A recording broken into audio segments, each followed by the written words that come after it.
Próximo princípio aqui, princípio da proporcionalidade. Muita atenção aqui para esse princípio. Próximo princípio aqui, princípio da humanidade. A Constituição Federal proíbe a tortura, o tratamento desumano ou degradante. Também proíbe pena de morte. A gente já vê a exceção, que é o caso de guerra declarada. Então, a pena tem que respeitar a humanidade do sujeito. Não é porque vai cumprir uma pena que pode ser torturado, que pode estar em cativeiro como se animal ou pior do que um animal fosse, tá?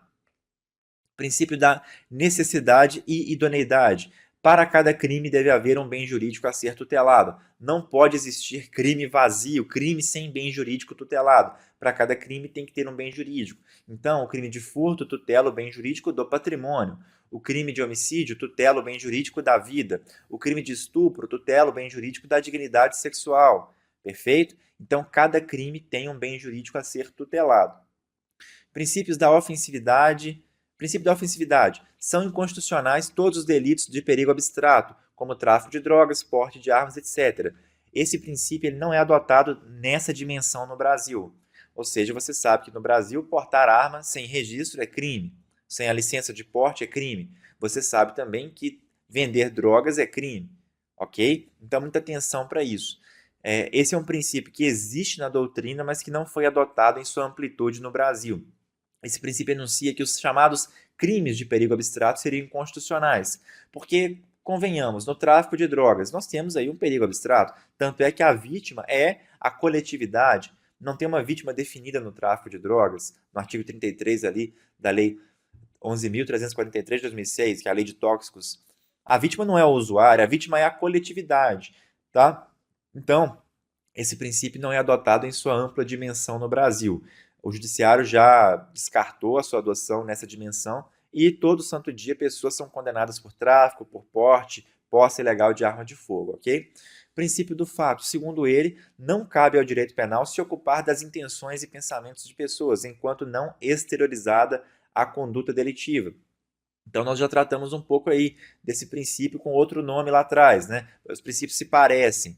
Aquilo que é mero pensamento, aquilo que não é fato, é só pensamento, o direito penal não se ocupa. Então, se o sujeito, ele internamente, ele é nazista, mas não externaliza isso.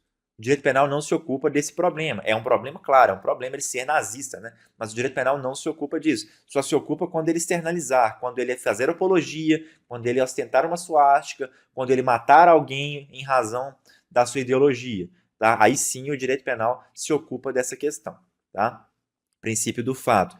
Só é interessante para o direito penal se tornar um fato. Se for mero pensamento, não interessa ao direito penal. Vai interessar a psicologia e outras áreas do conhecimento humano aí, mas ao direito penal não interessa. Da mesma forma, sujeito que é pedófilo, mas não externaliza, não pratica o ato com nenhuma criança ali, adolescente, não armazena pornografia infantil no computador, não sequer tenta praticar algo com uma criança ou adolescente.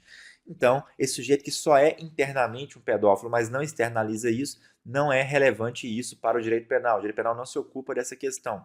Princípio da exclusiva proteção do bem jurídico enuncia que o direito penal não pode defender valores que sejam meramente morais, éticos ou religiosos, mas tão somente os bens fundamentais para a convivência e o desenvolvimento social. Então pensa comigo aqui, adultério é uma coisa moralmente reprovável? Sim.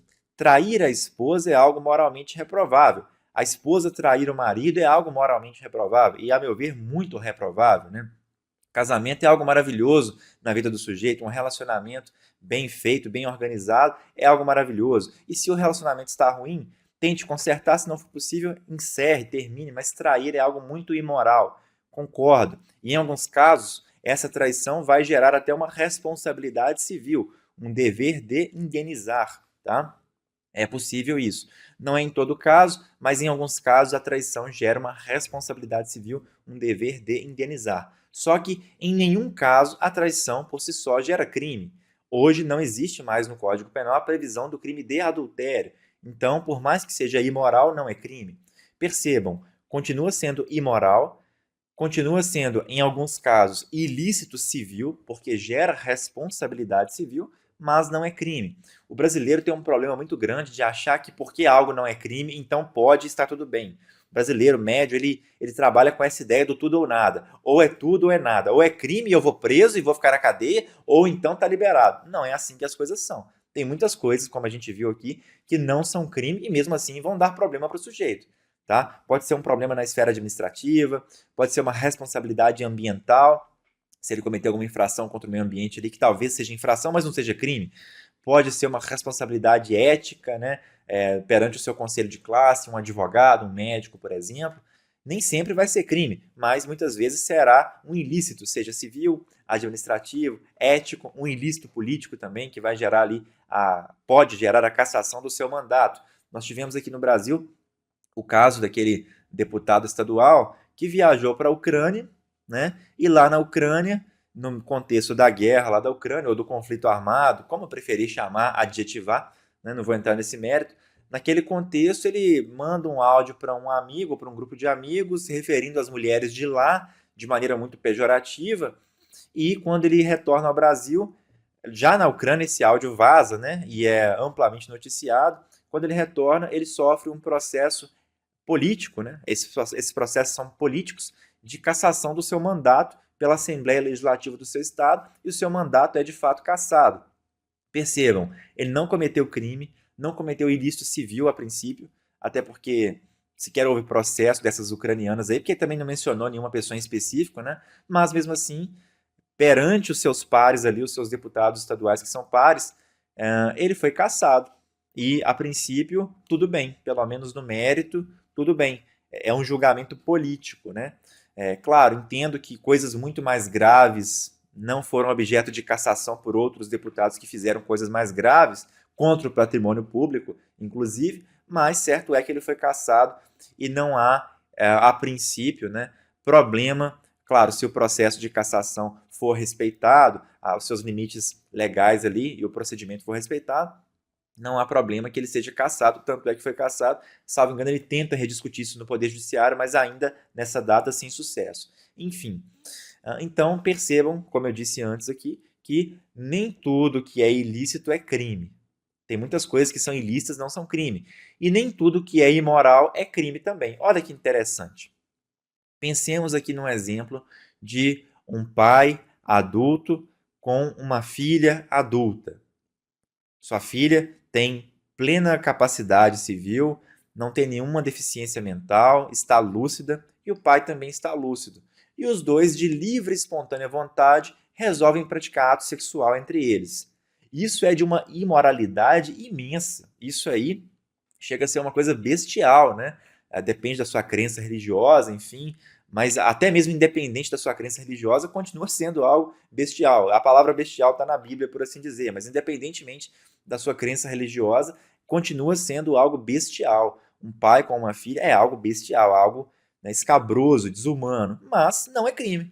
Não sei se você sabia disso, mas se os dois estão ali de maneira consentida, são plenamente capazes, e aquela filha tem 14 anos ou mais, basta ter 14 ou mais, e não há pagamento envolvido naquilo ali, nem forçação, nem pressão em cima daquilo, violência ou grave ameaça, por mais imoral que seja, o ato entre eles não é criminoso. Incesto por si só não é crime. Incesto por si só não é crime.